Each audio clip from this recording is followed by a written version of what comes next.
Assalamu alaikum. Welcome to Badail House podcast.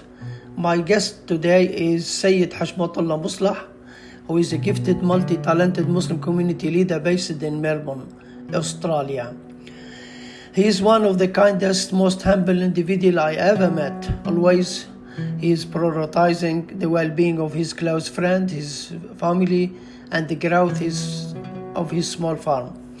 I visited his farm in the late 2022 where we talked about his journey growing up as an Afghan refugee in Melbourne, his education and his diverse talents in architecture, poetry, painting and journalism. He also shared with me his experience in the Afghan Mujahideen war during the 1990s, fighting alongside the Northern Alliance, and his deep friendship with Afghan General Ahmed Shah Masoud, the former Afghan Défense Minister, who was tragically assassinated by Al-Qaeda after the Soviet war.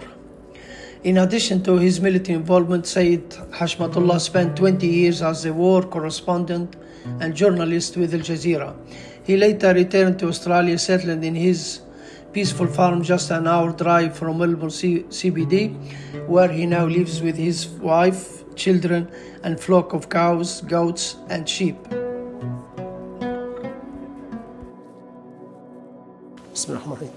Yeah, my name is Hashmat Moslih. I come from Afghanistan. I come from a very relatively big family. I have we are 7 brothers, 1 sister, and my father and my mother.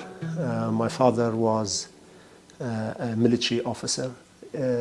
He started his career as a military officer, and he studied in Turkey.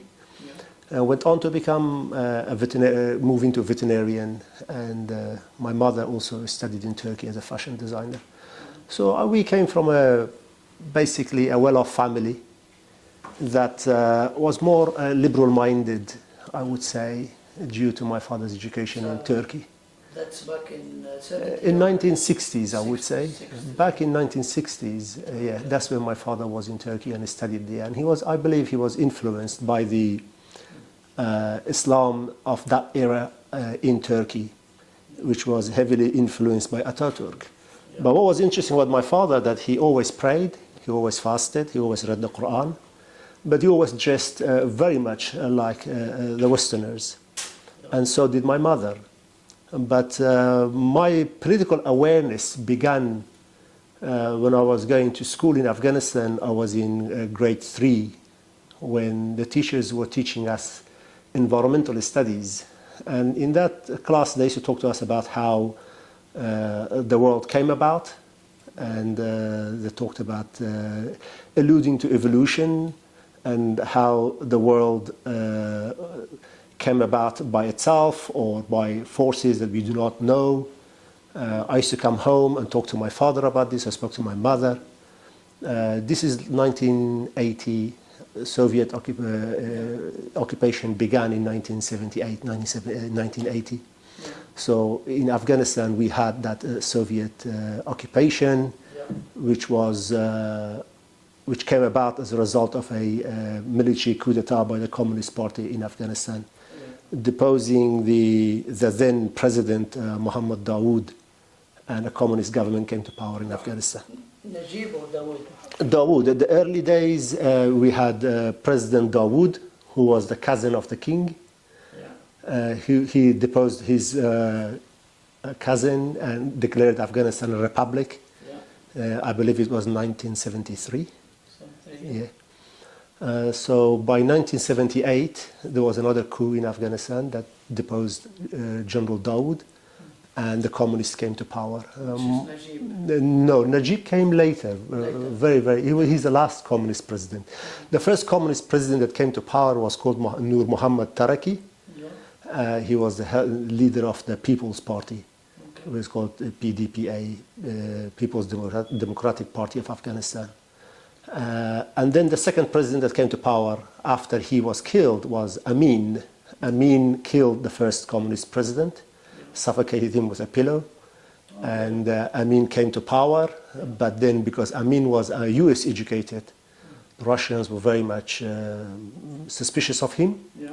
And they waged a coup against him, where the Russian special forces attacked the presidential palace That's in 78, 79. This is in 19, I would say 81, 82.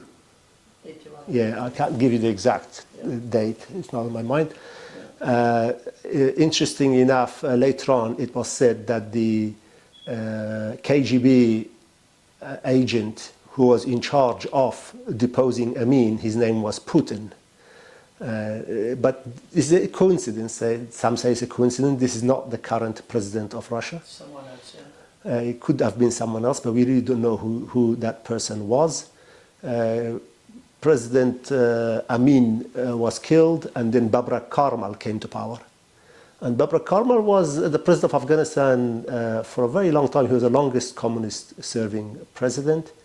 But by 1988, the Soviets were losing the war in Afghanistan. They were withdrawing. So they moved away Babrak Karmal, and then they brought President Najib. Najib was first an ambassador in Iran for the Communist Party. And later on, he became the head of the intelligence. And from there on, he became the president of Afghanistan. He was a very brutal man. So during the Soviet occupation of Afghanistan, we became very politicized, and as youth. I used to go, my father put us to masjid, to go to madrasa and study, although he was very much liberal and modern, but he still believed very much in Islam as being the way forward.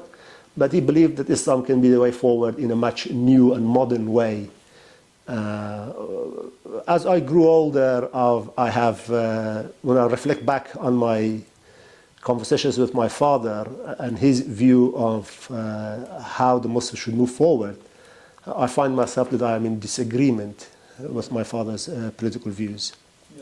But among the 7 brothers, because when I was born, I was a very young, small, asthmatic child, so my father and mother gave me a lot of freedom. And I believe that somehow affected my life throughout till today, where I became the most outspoken, outgoing, and to some level the rebellious child. And I'm the one who went to Afghanistan during the war and did all other sorts of things in my life. Okay, so go back to how we came to Australia. So in 19, as I was telling you how at school they were teaching us about environmental studies and how the world came about, I discussed some of this with my mother, with my father, which was at odds with Islamic values.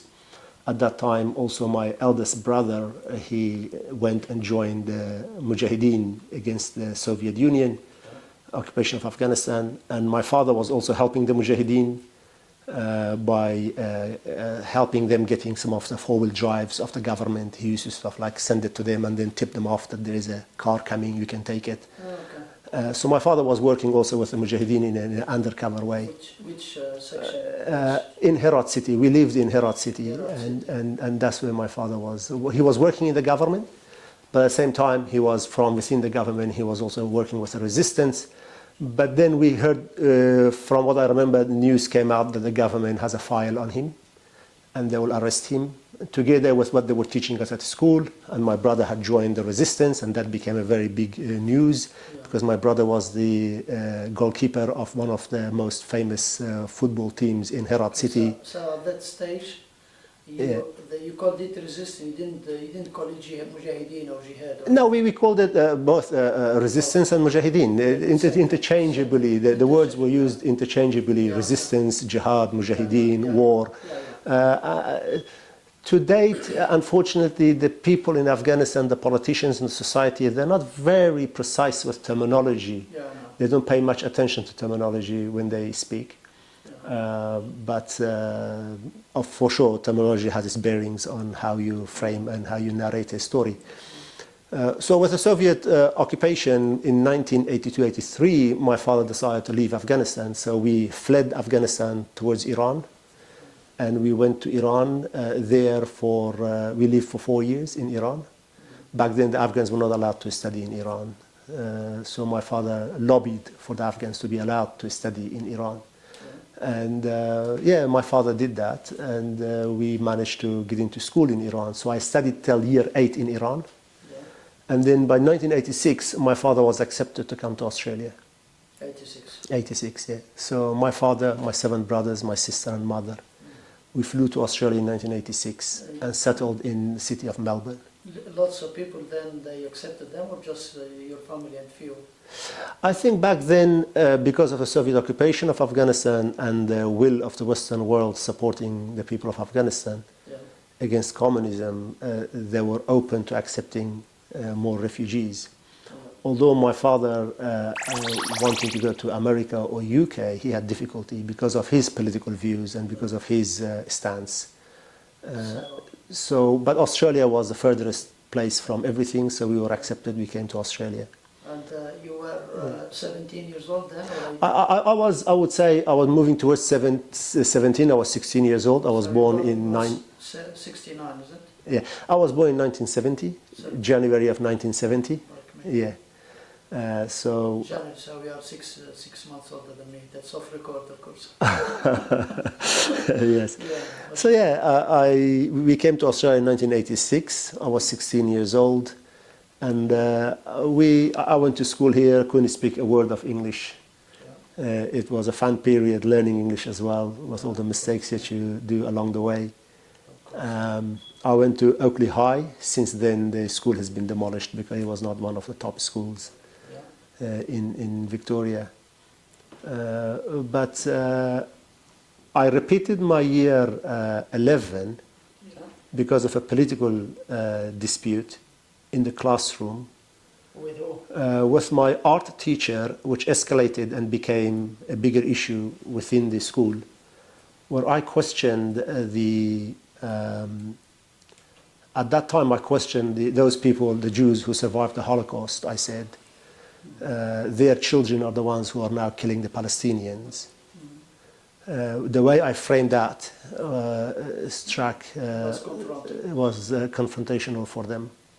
So although my school marks were higher than my brother, they put there that I have to repeat or leave the school because I'm not mature enough.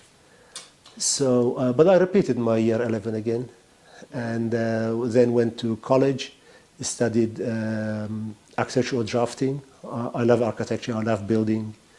I sometimes even dream buildings and architectural features. That's how much I love architecture. And then I went into construction and also moved on into, went and did my master's in urban planning. So that's my education in Australia. But as a young man, I was always justice orientated. My mother jokes, she says, even when I used to shower you and wash you, you used to not get out of the shower, argued that you did not get your share of the other shampoo. So I had to get share of all the shampoos, and equality and justice from childhood was in my head. I had to have a bit of every soap and every shampoo. So that's how I have been innately. I find myself that way, and in a way, it has made me very much principled, where I let go of many opportunities in life because I find it against my principles or against the principle of justice.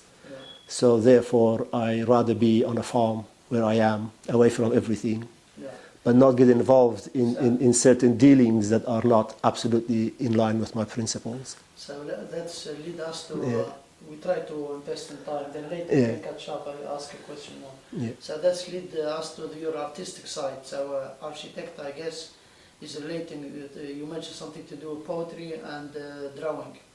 Yeah. So can you elaborate about that? I have. When you started doing this? Yeah, so as a young child, I remember my father always encouraged us to write stories if we have nothing else to do, or to read a book of poetry, or to do some drawings. So my second eldest brother, his name is Hasib, and as a young man he was a very good artist. He used to draw a lot of things and really left an impact on me. And he was also a great gardener, which also left a big impression on me. I love gardening, I love painting and drawings. I've always wanted to paint and draw, but I never had the money when I was younger.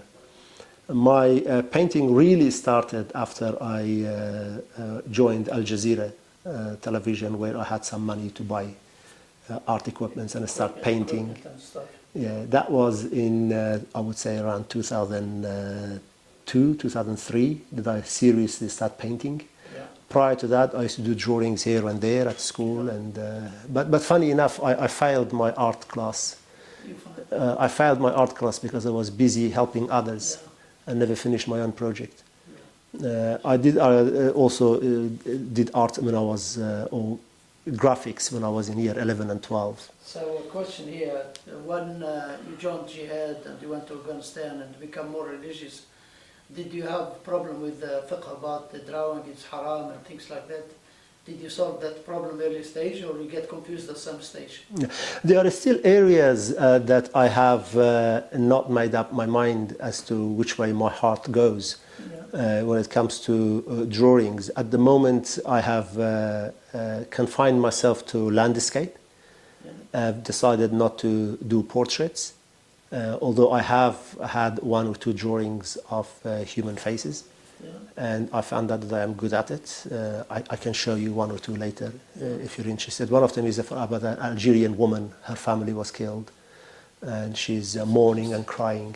And that really, that cry of her, and that it affected me. But during the 1980s and 1990s, the Soviet occupation, I was vehemently pro-Mujahideen of Afghanistan, and I wanted the Soviet occupation of Afghanistan to end. So when I was at school, I used to look at the news and follow the war in Afghanistan, and I've always felt that somehow I was different from other students at school. And people used to ask me about what's going on in Afghanistan, what's happening, and about who the Afghans are. And that question, who the Afghans are, in my mind came in the form of a poem, which I wrote in year 11. That was almost after a year and a half of studying English. That's in Australia. So I read this poem for you. This is still in my handwriting from that time. Yeah, just a second, let me Yeah. have a close look. As you can see, back then I still had some. It's nice handwriting. If I'm not, this is, I still have some spelling mistakes there. Just show the camera again, please. Yeah. Yeah, that's interesting. Yeah, keep talking about it. Yeah, so this poem, I'll read it for you. I used to, I called it Freedom Fighter. It says, I am harsh, I am fire. I am cold, I am anger. I am an island. I am a rock. I am a thunder. I am a storm. I am a thorn. No one can touch me. I am a light in the darkness. I am a star on the earth. I have no feelings. My feelings have died. No one can touch me because I am a knot. It's not my fault. War made me so. The war against the Red Tsars, the red and dark communists. War for freedom, war for my country. Yeah, I get emotional. Yeah, of course, yeah. Yeah, that's fine. It's okay to get emotional. War for my life, war for my people. I am an Afghan. I am an Afghan. I'm a freedom fighter against the Red Tsars. I wrote this when I was 17 or 18, I would say. But unfortunately, the war in Afghanistan lasted almost all my life. That's here in Melbourne. Yeah, I wrote this when I was in Melbourne. Yeah. And so that's, I love poetry. My father was also a poet, so I read a lot of poems. But that's all artistic side, of course, poetry and painting and architect, they all intervene. Yeah, Yeah. yeah. I always wanted to be good at everything. Yeah. So I've done so many things from mechanical work that I have taken the engine of my car apart without any prior learning, just from a book. Scratch. I took it to absolutely every single nut and bolt. I took it out and put it back together, and it was running perfectly. Which year? This was in 2002. 2002 around that time, just before I went back to join Al Jazeera. So I like making things with my hands. I like reading. I love philosophy. I love fiqh. I read a lot about Western philosophy. I've studied about fiqh. I'm very much interested in the theory of things, and for as long as cannot get my head around the theory of an idea, I cannot commit myself to it. So with that in mind, it has led me to read widely, and I have read a lot about political philosophy, about history, and then about the theory of things. And throughout my life, I found myself torn between theory and practice. So I have rushed to Afghanistan in my own small capacity to help the people there. And then I found that certain things do not make sense. I've gone back to the books and read about society, sociology, religion, history, politics. And then I've gone back to society to see how it works and why certain things work, why certain things don't work. It's an ongoing struggle that I still have, and I continue to go in this path. And it's most theory and practice, and I love construction as well. I do a lot of carpentry. Yeah. A lot of the furniture around my house, you can see I have built them myself. Yeah. I've built that table there. I've built that one over there. That table there I have built. This one, no? Yes, these are the things I have built. And these are my paintings that I have done. Yeah, we'll take a small video. Yeah, when I went... So let's now go to the most main part is Afghanistan. So tell us step by step. Yeah.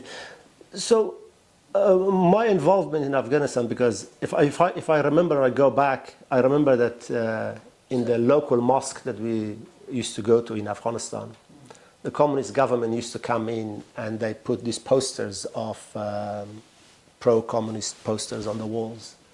My brother and I, we used to go there at night time and rip them off. Yeah. Even back then I was 11 years old and my brother was 13 or 14. So we, as a child in our imagination, we were part of Jihad, we were part of resistance. Yeah.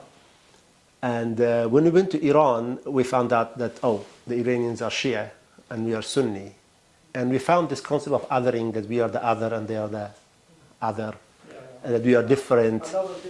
Another division in between two countries. Two sects. Yeah. And then when I came to Australia, my father used to go to a Christian organization, and every year he used to read for them about Islam, read Quran to them and talk to them about Islam. Yeah.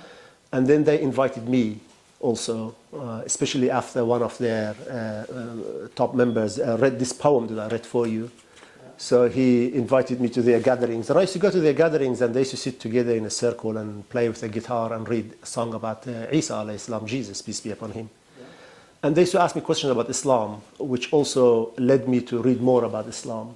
And here in Australia, I went to halaqas, gatherings, where I learned about Islam. Lessons, which I found out that they were predominantly organized or revolved around the political philosophies of Hassan al-Banna and Sayyid Qutb and Ikhwan al-Muslimin, Muslim Brotherhood in around the world.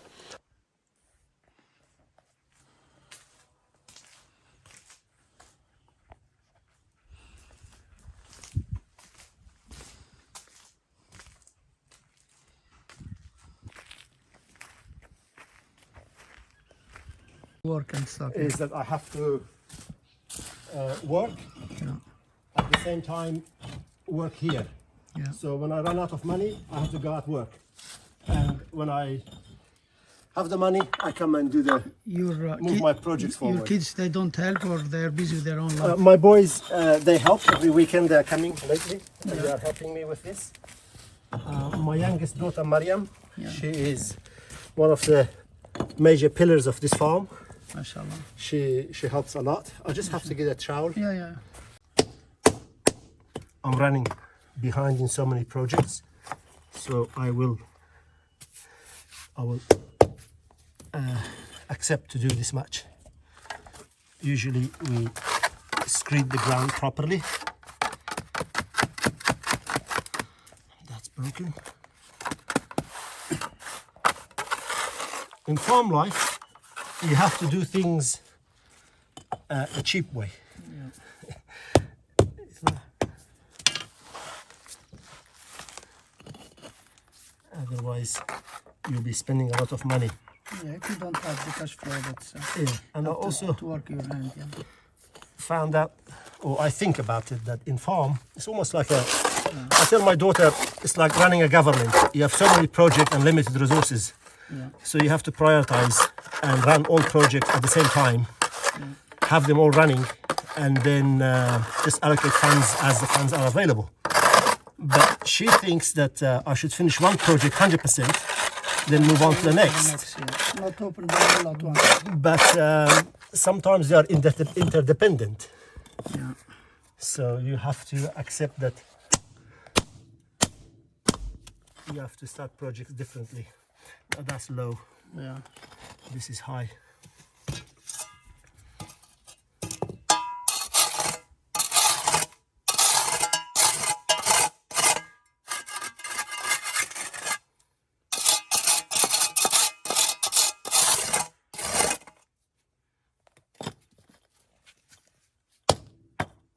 And besides, I joke, I say everything about this house, because this house was built in 1916.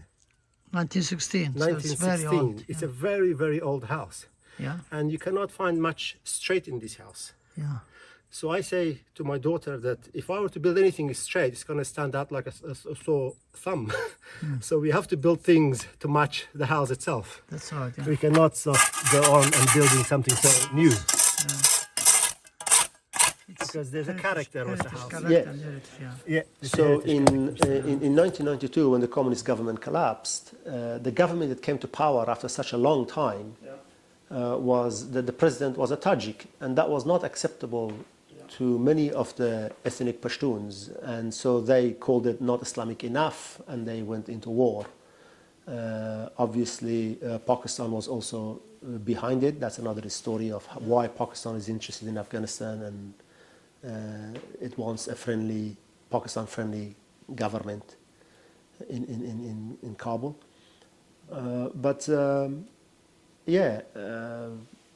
I don't identify as Afghan anymore because I do not believe that any country should have an ethnic or racial name.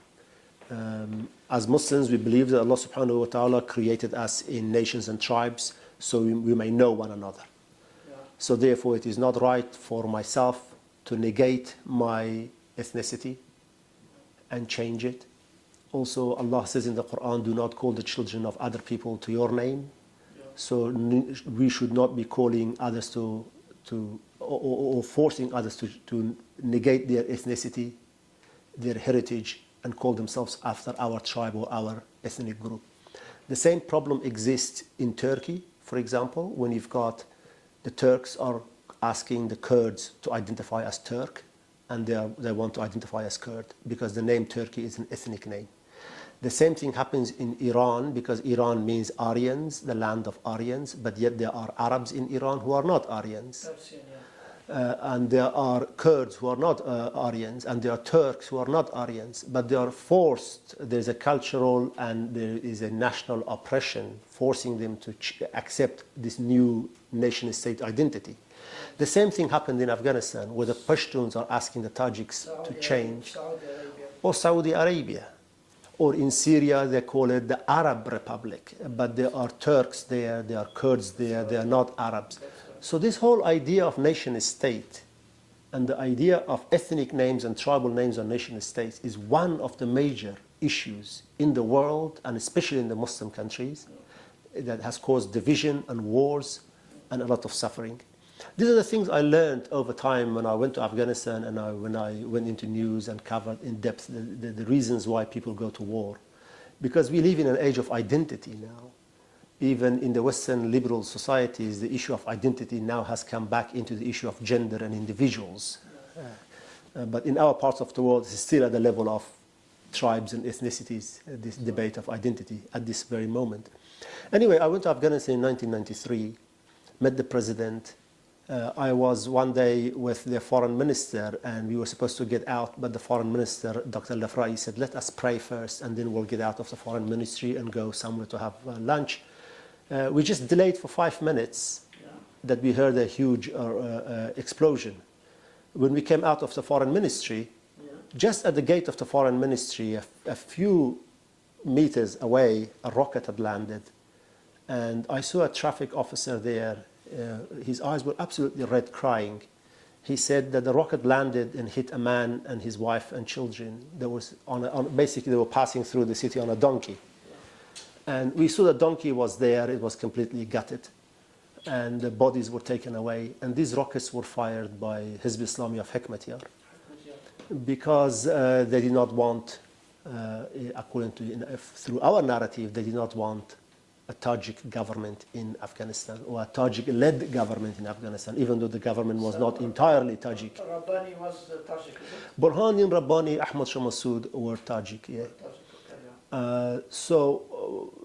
I grew up looking at the pictures of Ahmed Shah Masoud and his army as a young man. When I used to look at it, they were very organized. And that attracted me because I have a very symmetry mind. I like symmetry and I like organization. But when I saw other fighters in the southern part of Afghanistan, predominantly the Pashtuns, they were predominantly dressed, or almost all of them dressed in the national clothes, ragtag, disorganized.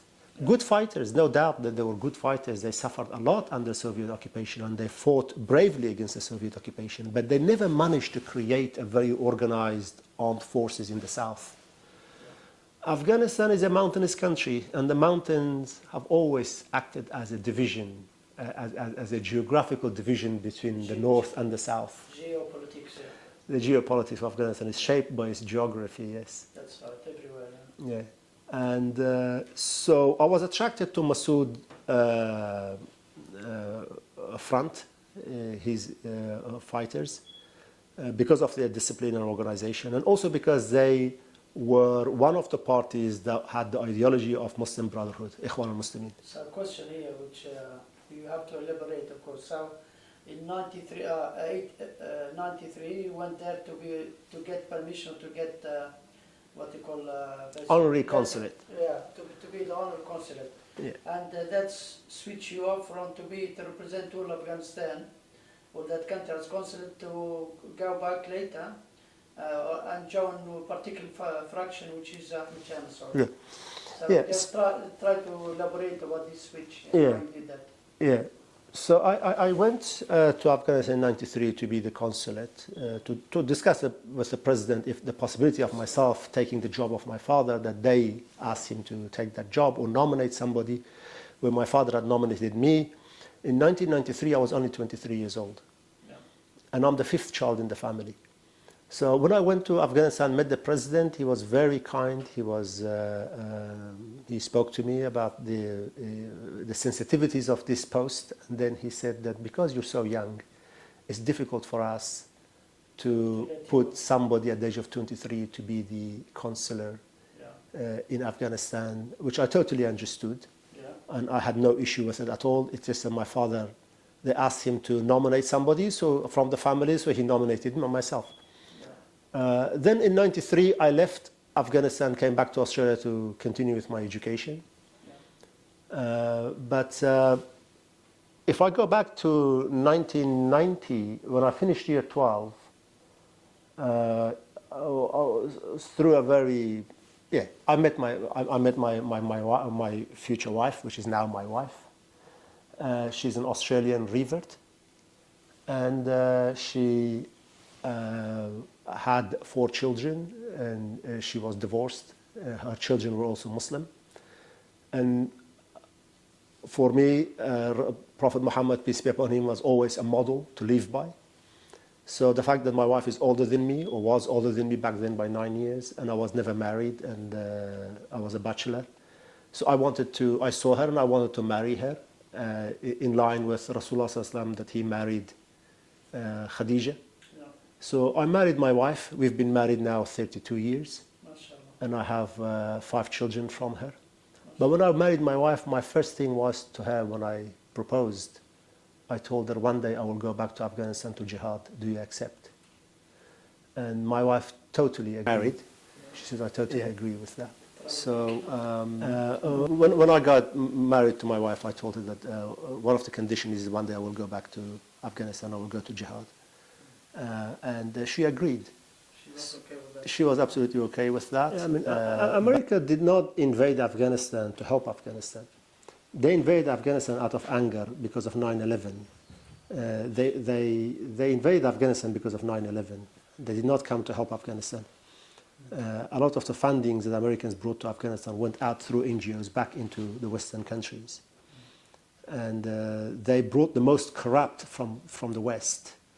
Afghans who were very corrupt, and gave them top jobs.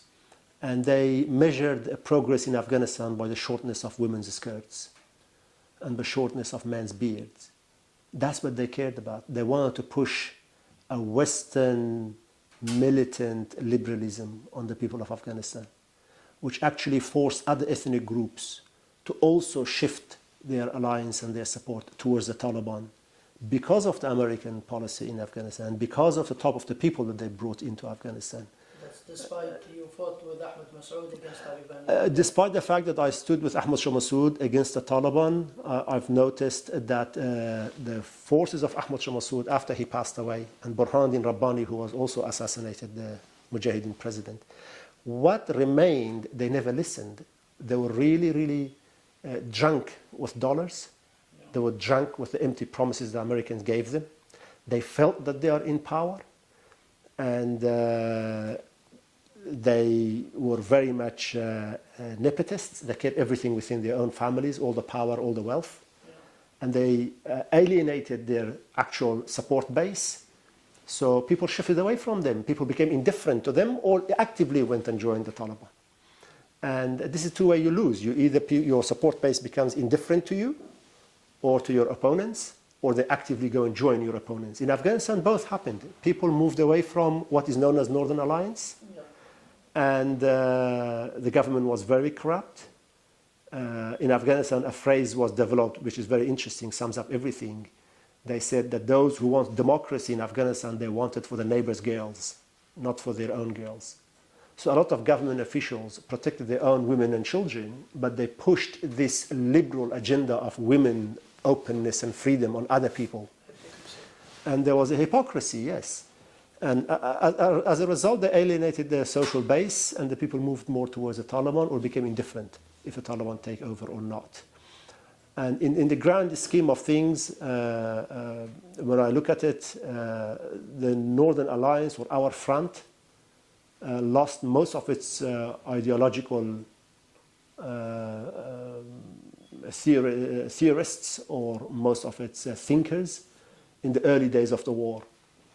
And what was left behind, a handful of very ideologically motivated people. One of them was Ahmed Shah Massoud himself. He was assassinated by Al-Qaeda.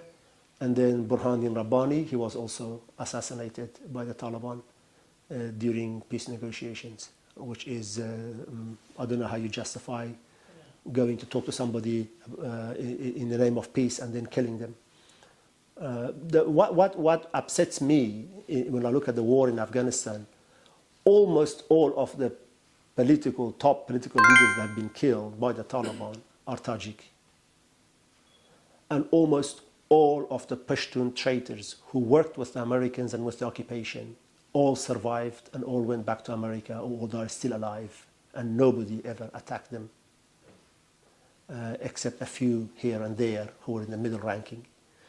And this has given the question, has risen the question that, or has given rise to the question, I'll say that again, this has given rise to the question that Taliban's motive has been ethnic.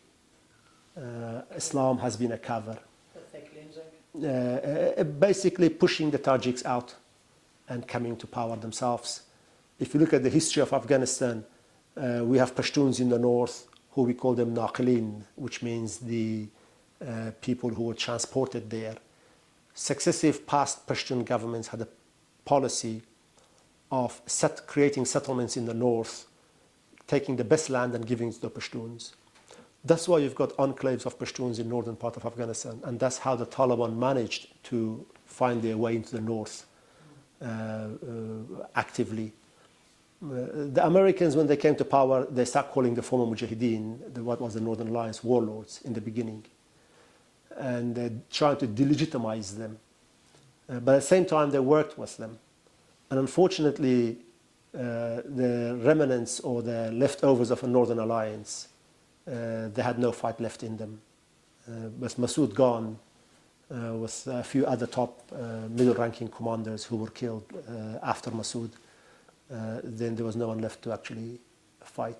The Taliban, and supported by Pakistan, they followed, I believe they followed a policy that Israel follows in Palestine, killing the middle-ranking commanders, creating a gap between the supporters at the base and the leadership at the top by taking out the middle commanders. The Tajiks lost their middle commanders totally. Today, the fate of the Tajiks is left in the hand of those who are now with the Taliban, or those who are outside of Afghanistan, again lobbying for the Western support. But Western support doesn't come without. It doesn't come without Muslims compromising their faith, without compromising their beliefs.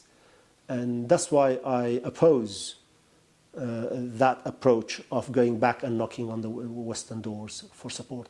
I think the Tajiks must find a way to reach an agreement with the Taliban.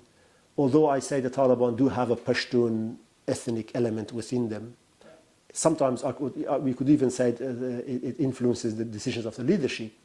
But at the grassroots, there are people that you could deal with, you could talk to, who are well-intended, and they want a united Afghanistan. I hope for that we can achieve that one day. But overall, I'm pessimistic because now we have reached another level of a war in Afghanistan.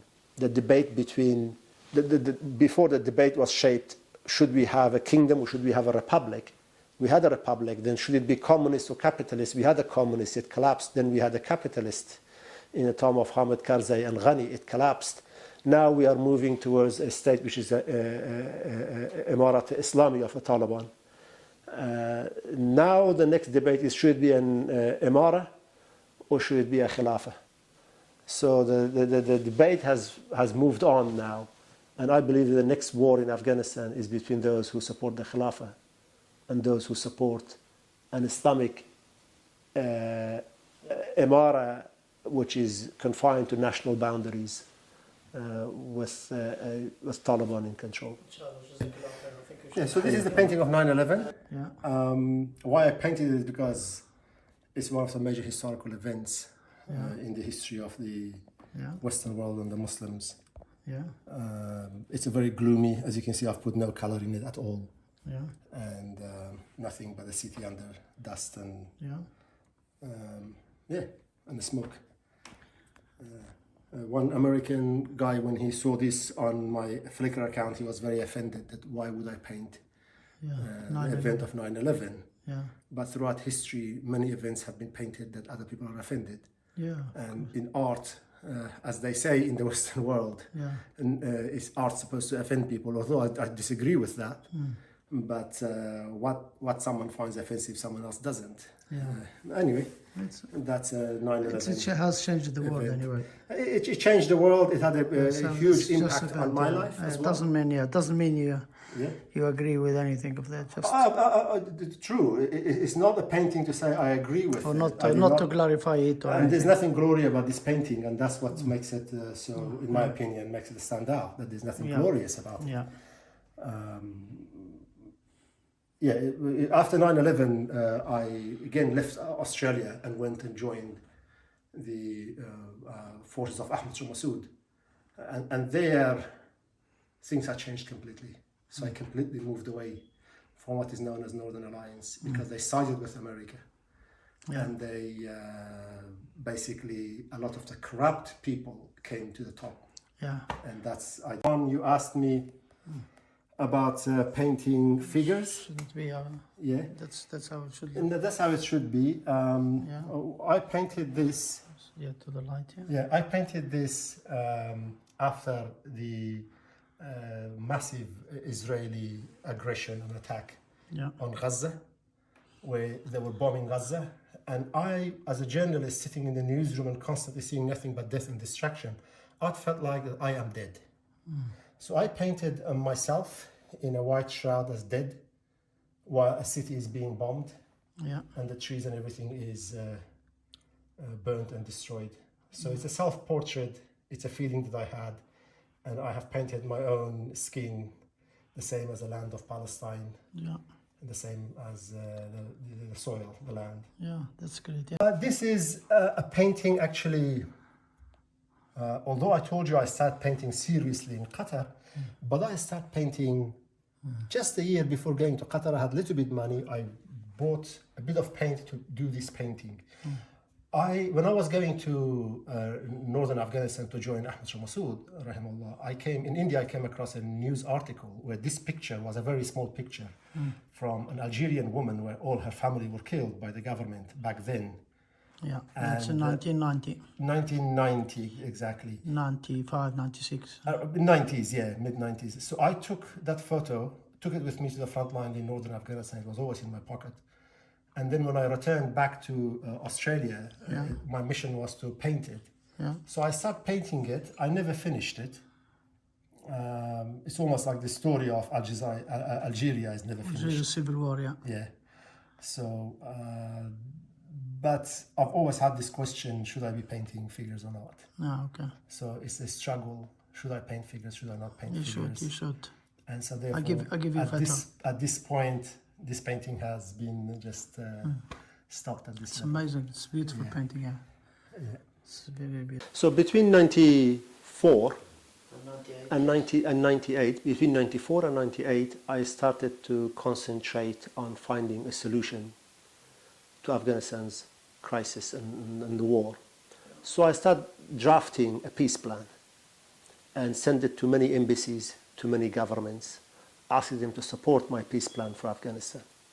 I sent a copy to the office of Nelson Mandela, and I got a reply from his office, which was here. Just a second. Yeah, that's interesting. I sent this letter to them with my peace plan, and this is the document of my peace plan, which is the papers have become yellow. They've got very old. So the office of Nelson Mandela in this letter said that they support in principle, they support my plan for a political solution to Afghanistan's crisis. Just keep it. And I also sent it to the Australian ambassador to United Nations, Miss Penny Winsley. She also wrote this reply to me, saying that we support this plan and we will table it at the next working session on Afghanistan as a possibility. So I start campaigning. That's in January 98 as well. 98, yes. So with this peace plan in mind, I sent a copy of my peace plan to Rawan Farhadi. Back then he was the representative of the Mujahideen government in United Nations, and I had a phone conversation with him And he very much supported my plan, and he said that we approve of this plan. Should the Taliban agree, should other warring parties agree, we accept this peace plan. Yeah, okay, that's interesting. Yes. And then I try to meet a very old career diplomat in Australia. I remember his name just by Griffin. I have forgotten his other name. Griffin. I met him the moment he saw me, and he said, who wrote this peace plan? I said, I have written this peace plan. He started shaking his head. He said, your peace plan will not fly. I told him why. He says, I was expecting a career diplomat to come and see me, not a young boy. How old are you? I said, I'm 28 years old. He said, no, you're too young to write such a plan. You need a man with white hair to sponsor your plan. Because diplomats are, he said, are very... Skeptical. Diplomats are very jealous, skeptical, and arrogant. They don't want to be told what to do by a young man. By a young man, that's Yeah. right, yeah. So, He also told me something very interesting. I started to complain about America to him, saying that the Americans apparently are supporting the Taliban, because that was our belief in the early days when the Taliban came about in 1994. The Americans were not hostile to the Taliban. yeah. And Mr. Griffin told me, in diplomacy, you do not complain. Okay, You so, come forward with solutions. yeah. You offer solution, not Yeah, he said, you offer solutions. And then he said to me, if I were to give you one lesson about America, through my experience is this. He said, America is like a rabbit that you don't know from which hole its head will come out. Okay. Don't assume on America on anything. American policy can switch overnight if their interest switches. If they find their interest in another group, they will shift. That really stayed with me, that advice. So I took my peace plan, and one day I came home from university to see that my furniture is not in the house. In fact, it was not my furniture. It was a furniture when I married, my wife had bought it. And she loved that furniture. It was a black leather furniture. She had sold them. And she came to me with a ticket. She says, I sold the furniture, I bought you a ticket. You always wanted to go to Afghanistan. You always talked about jihad, helping your people. Here's a ticket. Go see Ahmed Shah Massoud. Go see Burhanuddin Rabbani, the president. Which year? And this is 1999. 99. Yeah. But by 1999, the Mujahideen government was deposed and the Taliban had captured Kabul. And the Mujahideen government was referred to as a Northern Alliance. Yeah. And Massoud's forces had retreated to the northern part of Kabul, to Panjshir Valley and Shamali Plains, and they controlled some 10 to 15% of the country in the north. So in 1999, I flew out of Australia, and I went to Afghanistan from India to Kazakhstan. Sorry, from India, I flew to Turkmenistan. I flew from India to Turkmenistan, and via road, I went all the way to Tajikistan. And in Tajikistan, I had the address of the Afghan embassy. I had no knowledge of anything about who is who.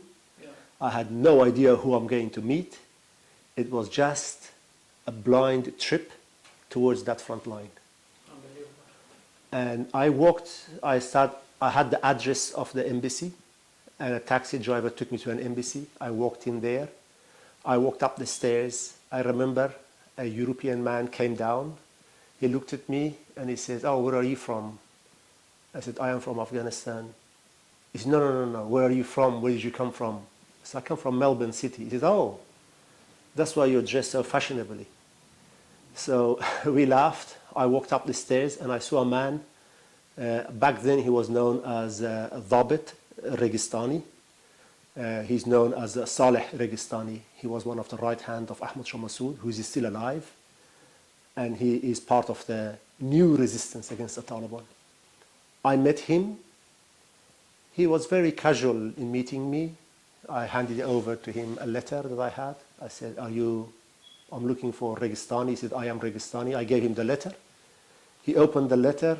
who was from a gentleman in Australia. His name is Mahmoud Sayqal, who has been very active in support of the Afghan Mujahideen. And later, during the time of Hamid Karzai, he became Afghanistan's ambassador to United Nations. He looked at the letter. He says, yes, you can have a sit. I sat there. And then I saw another young man came up the stairs.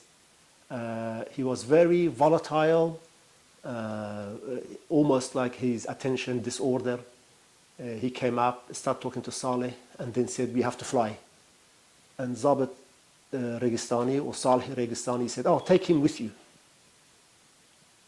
He said, go with him. I picked up my bags, sat in a car, and the car started driving towards outside of the city. And we went to an airfield. There was a helicopter, a military helicopter. They said, jump in. I jumped into the helicopter. On the way to the airport, this young man asked me, what is your expertise? Is it tank or artillery? I told him, excuse me. He says, what are you? Are you a technician for tanks or technician for artillery? I said, for neither. Then he pulled back, looked at me and said, where are you from? I said, I'm from Afghanistan. He said, oh, so you came from the West? I told him, yes. He says, no. We will not allow you to come from the West and dictate to us how to fight our war. We will free Afghanistan and we will rule Afghanistan. I told him I did not come here to take anyone's position. I've come here to say, may you not be tired. I came here to give you, to share your pain and just be a help for you. This man later on turned out to become the head of Afghanistan's intelligence. And later on he became the, what do you call, the second man of the president. I just lost the word for it. Deputy president. Yeah. His name is Amrullah Saleh. Not a very nice man at all. Amrullah Saleh, he was supposed to help me go see Ahmed Shah Massoud in Panjshir Valley. The helicopter landed in the Taloqan city around 4:30, 5 o'clock in the afternoon. And then when the door opened, I saw this city completely a dust ball, fatigued, tired city. I could see fatigue and tiredness on the face of everyone. And a crowd rushed to the helicopter, and a man came who was limping, and a lot of other men around him. He was an important man. He got into the helicopter, and a few other people got into the helicopter, and then a fight broke out, where the pilot said, I can't fly, I can't fly. And the people were saying, no, one more. And he was saying, I cannot fly, it will crash, it will crash. And then this man, Amrullah Saleh, turned around and said, take him out of the helicopter. He pointed to me. But earlier on, I saw how they used to grab people from their necks and just drag them out of the helicopter and throw them on the ground. I couldn't allow that to happen to me. So I got up and said, is this Afghanistan? They said, yes. I said, don't touch me. I will get off myself. I will get down myself. So the man who was limping, who got into the car, into the helicopter, he gave a look and he wanted to intervene, and I told him, don't intervene. And they were very much surprised. I got my bags and I jumped. Let's intervene for your sake or for the... Yeah, he wanted to intervene on my sake to get me to stay in the helicopter. I just told him, no, I will get off myself. So I jumped out of the helicopter in this city. It was an oval, not oval, it was a football ground.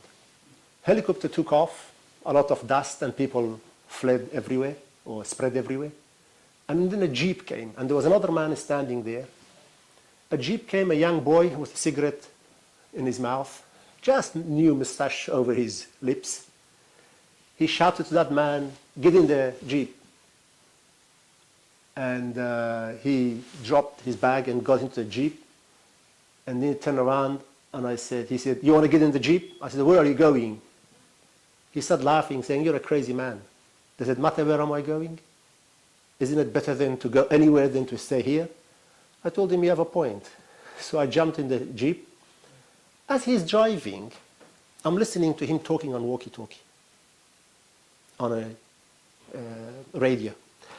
And I was really surprised because I have come from a world of books, Islam, purity, sacrifice. brotherhood, jihad. That's what I read. And now I'm in the middle of this front line. And there is a man wearing military uniform in a military jeep with a walkie-talkie, swearing to the other side, his own friend, swearing some of the most horrible things to other person's sister. And they're joking about each other's sisters. As Muslim, I was shocked. So I told him, excuse me, why do you speak like this? Don't you have a sister? He says, no, I don't. And he started laughing. He said, but the other side has a sister. I was shocked. And then he came into a front of a very big door. Yeah. The door, he beeped and the door opened. And we drove into a yard with a building collapsed on the left-hand side.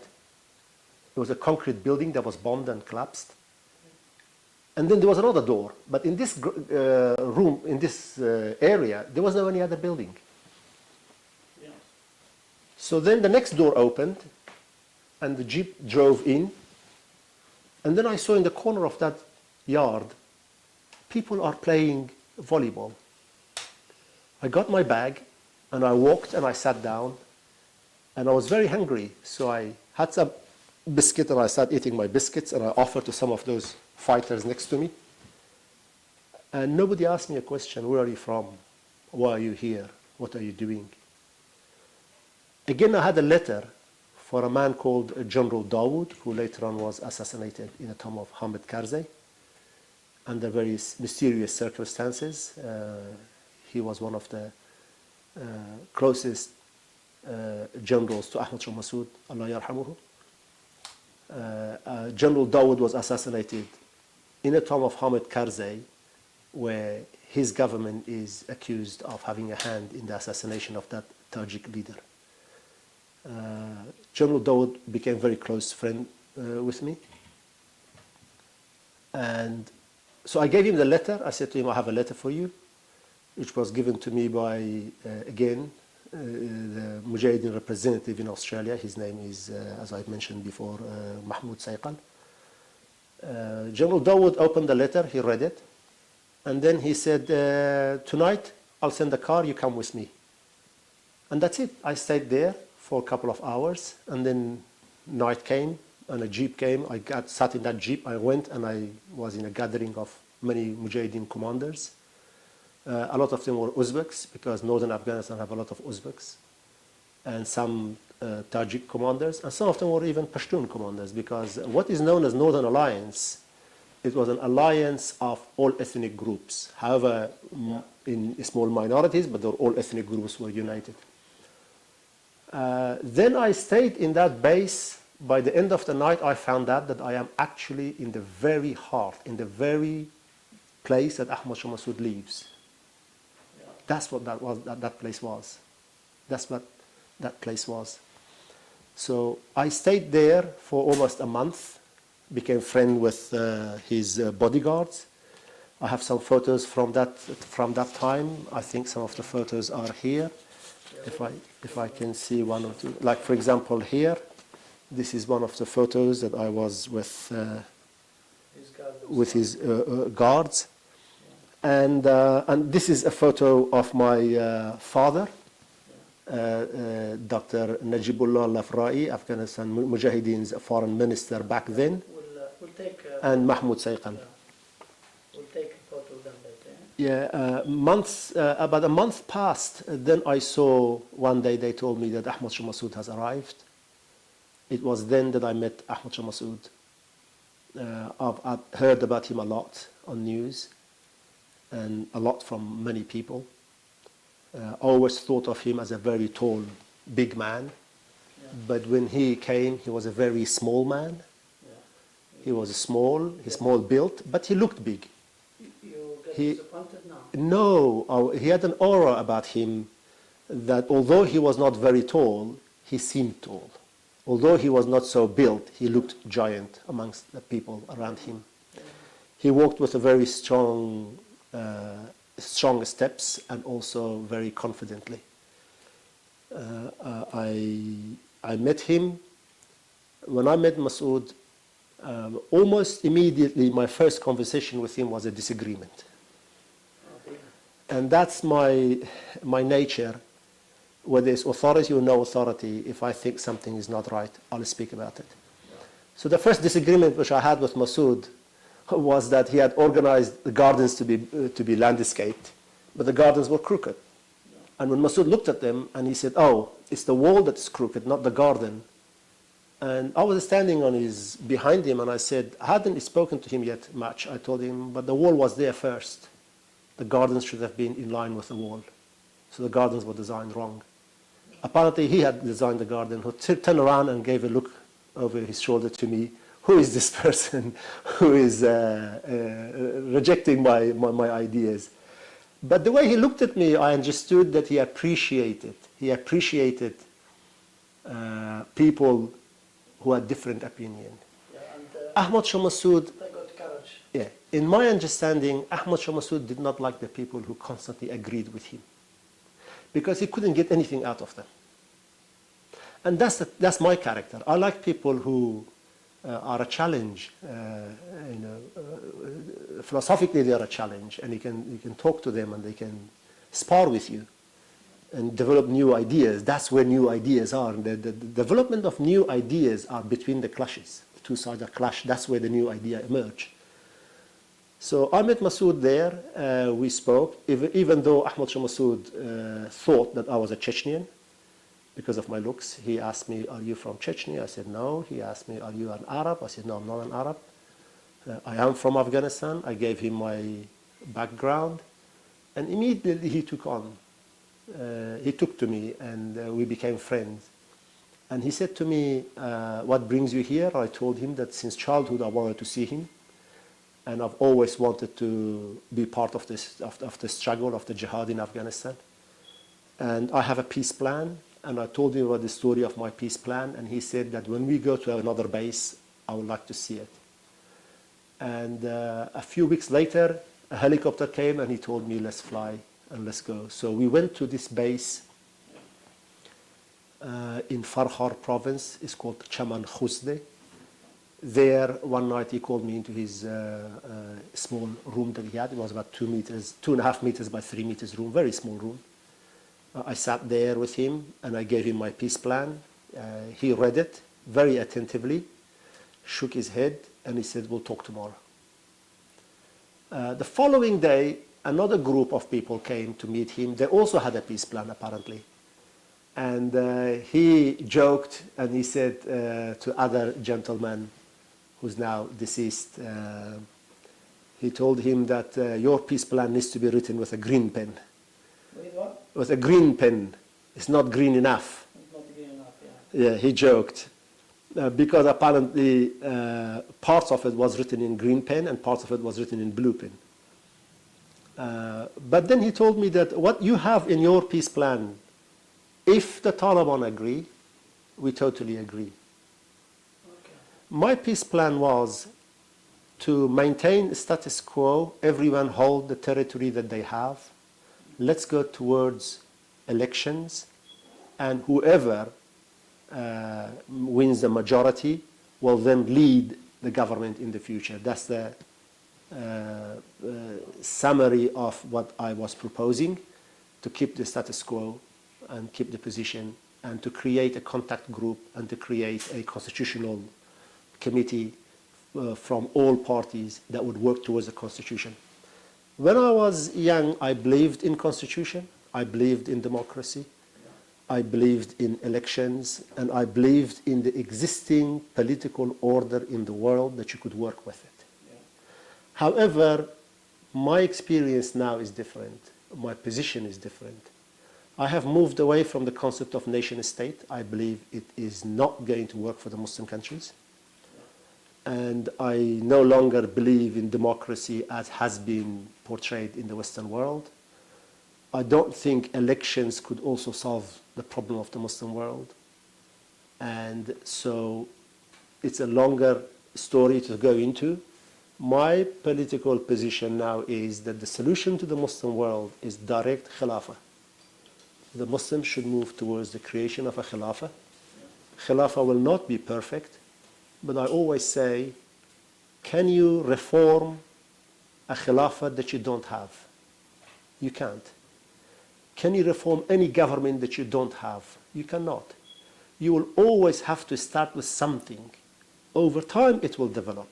So this idea that the first Muslim government must be perfect from the beginning is not correct. It will never happen. Government or the art of governance is the art of experience, and experience change according to situations. And we should allow for that. People should have the right intention, and with the right intention, you move forward to create a system and give it time for it to develop. And I believe the first or the best system is a system of a khilafah for the Muslim world. How to go about it is another issue. So I've moved away in my political thoughts from nation state and from democracy and elections. But back then, I did support that.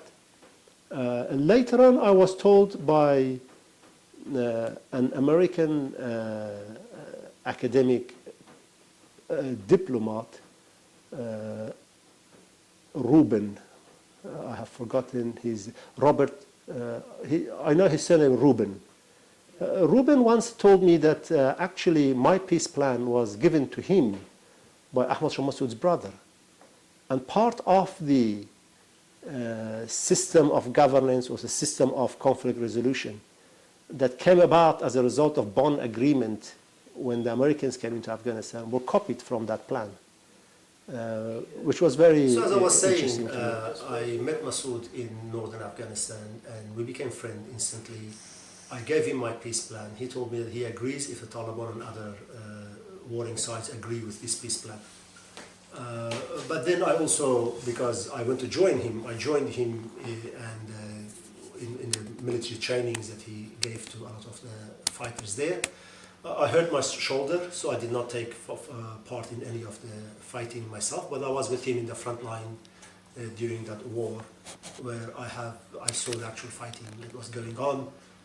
One of those days I was in Taliban city when the Taliban bombed the city, and it was by a jet fighter. And as a result, I got a shock, and now when I get tired, my right hand starts to shake. As a result, ever since that it started. PTSD or just? I don't know. I mean, I'm not going to diagnose myself with PTSD, but although I do have a lot of nightmares because of times that I was in Afghanistan. From what I saw, I saw very little compared to many of the fighters who were in the front line, many people who were under the rocket bombardments. But then, after when I joined Al Jazeera, and I worked with Al Jazeera, I was the first journalist to manage to get into the Taliban lines. Taliban never knew who I was. And I worked with them as a journalist in a very honest way, covered the war in Afghanistan. And during that time, I saw a lot of death and destruction, a lot of blood, especially in terms of those bombings in the cities, the suicide bombings. The Taliban call it martyrdom bombings. And also the American bombings of villages that I have filmed. There was very vicious bombings in some villages. And also the war that we covered from Gaza, when the Israelis bomb Gaza every day in the newsroom, you get a lot of images coming through.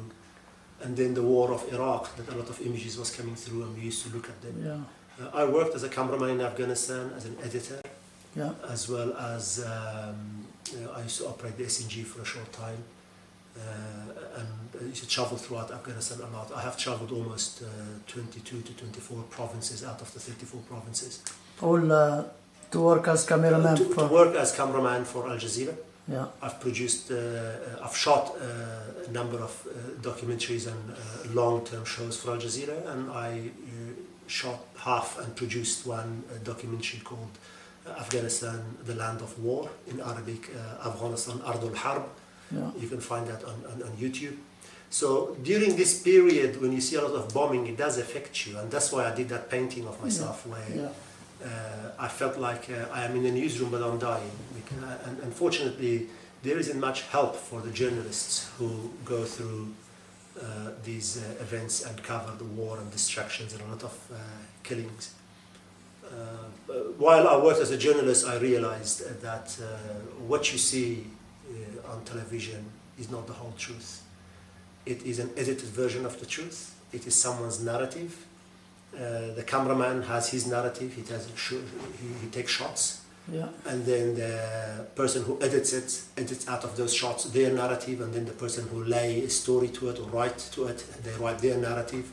So by the time what you get on television, it has gone through a number of processes that the truth has been to some extent altered and changed, and in some cases completely changed from the reality, especially when you look at what's going on in Palestine. Or in the Muslim world, where there's always atrocities committed. And did you not, when you worked at Al Jazeera, did you not particular editorial policy like to direct you to a particular narrative?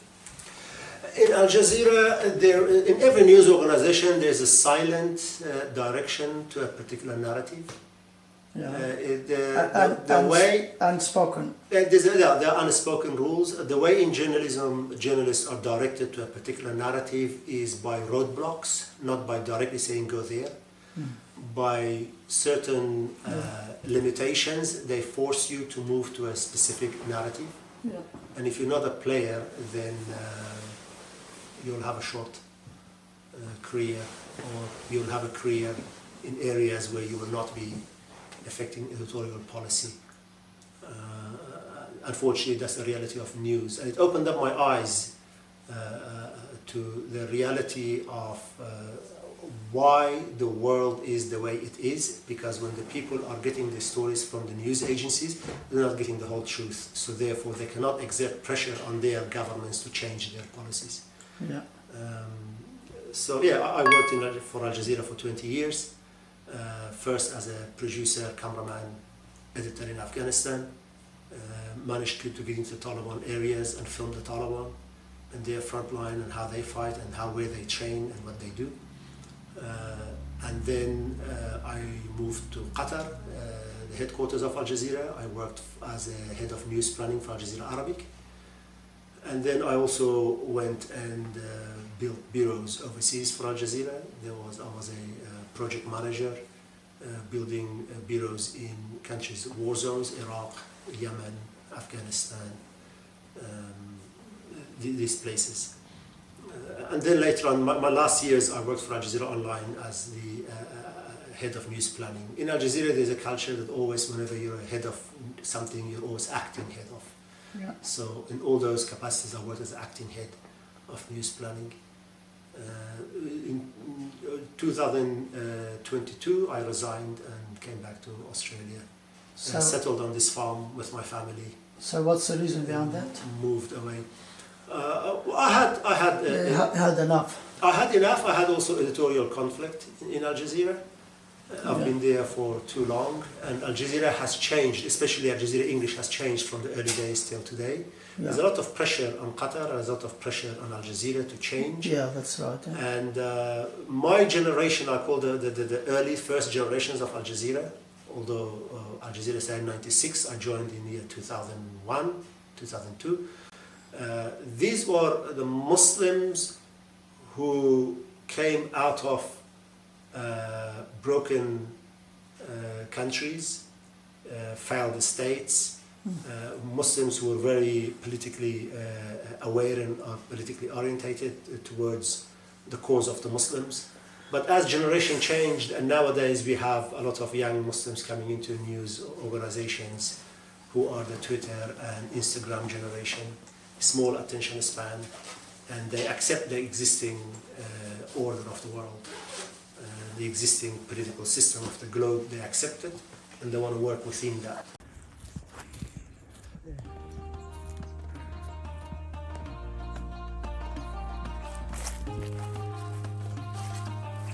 So if you don't let them in, they wouldn't come here by themselves. No, they can't, because it's not serious of gates.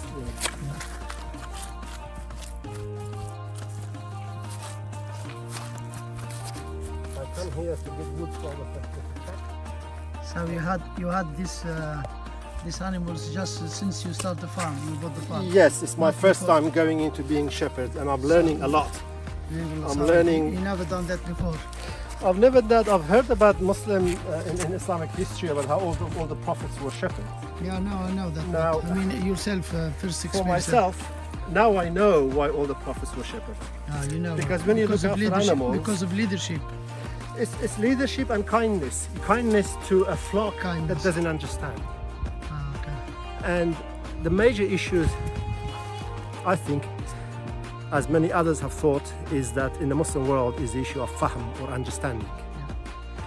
And that's where the issue of education comes in. And then that's when the situation becomes political, because education itself is a political process. Who should be in charge of education? What type of education? So then how do you educate just what I just said to people who don't understand? So how do you look after a flock that don't understand that you're meaning well to them? Sometimes this sheep in the early days, I noticed that when I'm calling them, they would come to me, then they would run too fast, and they would hit the gate or they would hit the tree. Here. But now they don't share the land. Share. Our neighbor allows us to put our cows on the So land they are there, okay. because they eat the grass and stop or help them by So- not cutting.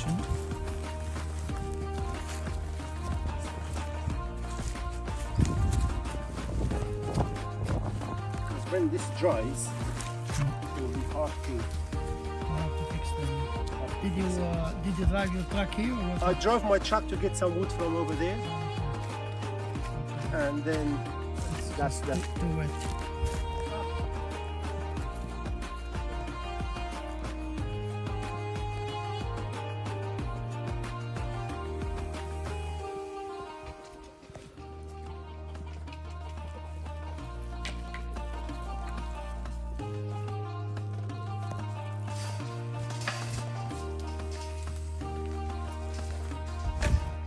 Do I need to come in with you or wait here?